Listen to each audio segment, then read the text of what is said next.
Bonjour chers Congolais, Congolaises. Bonjour chers compatriotes très aimés. Bonjour à tous les fils dignes de cette terre où nous avons tous enterré notre cordon ombilical, le Congo très aimé. Je tiens à glorifier le Dieu de nos ancêtres, celui-là qui nous a donné cette terre-là.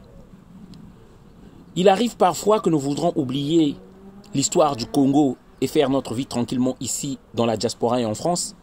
Mais l'amour, ce cordon d'argent qui nous rattache à ce pays-là, nous demande, nous interpelle à revenir encore au combat. Nous n'oublions pas le sacrifice de Youlou, sa souffrance pour ce pays-là. Nous n'oublions pas la mort de Marien Gwabi qui a versé, lorsque ton pays est sale, il faut le laver avec ton sang. Ce sang-là qui a été versé, mais aujourd'hui on a détruit son héritage. Nous n'oublions pas le pays de Massamba Deba, celui-là on ne retrouve même pas le corps. J'étais en pâture au lion. Nous n'oublions pas le Congo de Monseigneur Kombo empoisonné. Et ils sont nombreux. De Djawara, de Kinganga. Chers compatriotes, beaucoup pensent encore que le Congo est encore un pays et que vous êtes encore des citoyens. Non. Un citoyen a des droits. Il a des devoirs, mais il a aussi des droits. Et vous en avez plus, ces droits-là. Lorsque on a encore un pays, ça veut dire que il y a la justice pour tous.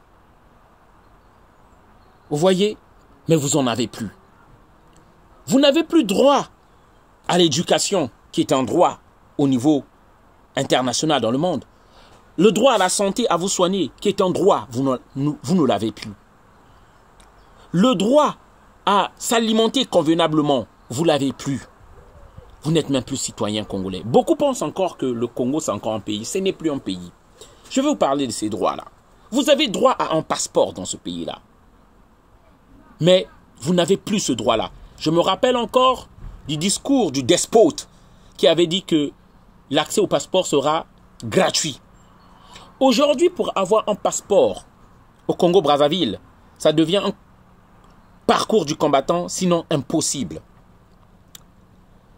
Beaucoup de nos compatriotes qui étaient en France ici, qui sont bloqués au Congo là-bas. Lorsque j'ai entendu certaines histoires hallucinantes, il y a une compatriote qui a dépensé au moins 400 000 francs CFA pour avoir un passeport, soit à peu près 700 €, pour avoir son passeport pour rentrer au pays parce qu'il était parti avec un laissez-passer. Nous avons des tantes, des cousines qui sont restées là-bas, qui vont perdre leur travail ici. Les passeports, ce n'est pas déjà le Congo qui les fabrique. Ils avaient une grande dette en Allemagne, qui avait, je pense, ce marché du passeport. Et ensuite, lorsque les passeports arrivent quand même au pays, les colonels qui sont à l'immigration là-bas se pressent à se partager ces passeports-là. Un qui prend 500 cartons, d'autres qui prennent 1000 cartons, certains qui prennent 200 cartons. Et après, ils attendent lorsque tout ça, les cartons qu'ils laissent un peu pour l'État, finissent et ils commencent à vendre à leur prix. Je me rappelle encore de cette sœur-là qui m'expliquait lorsqu'il leur a donné l'argent, plus de 400 000, lorsqu'ils étaient en train de se battre pour avoir cet argent-là. Est-ce que le Congo est encore un pays?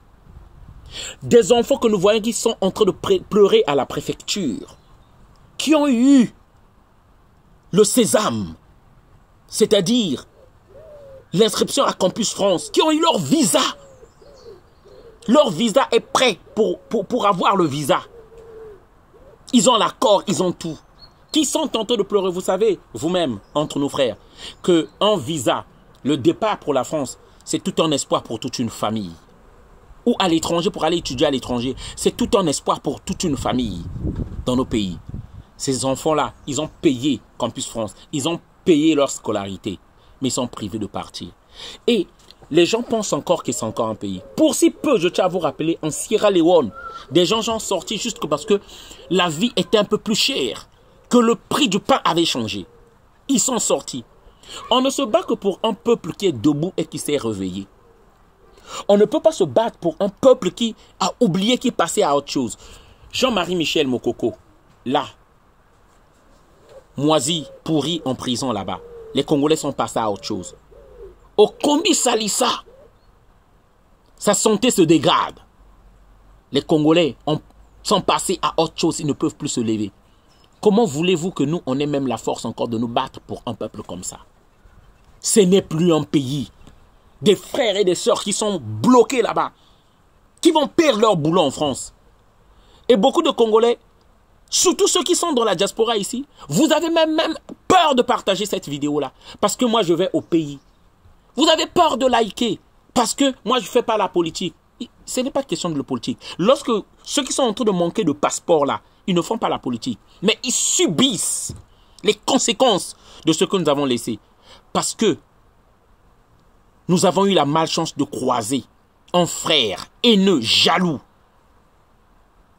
incompétent comme Denis Sassou Nguesso sur notre chemin. Et voilà ce que nous subissons. Le sacrifice de tous ses prédécesseurs, nos prédécesseurs, est jeté à l'eau et en vain. Partagez la vidéo. Peuple congolais, nous disons bravo à ceux qui ont pensé faire cramer la brasserie là. Mais c'est des actions comme ça que nous souhaitons de plus. Afin que vous sortez de votre léthargie. Parce que vous êtes désormais zombifiés. Si vous restez tranquille devant ce qui se passe là, devant ce que ça soit fait du pays là, vous êtes complices. Partagez la vidéo. Merci.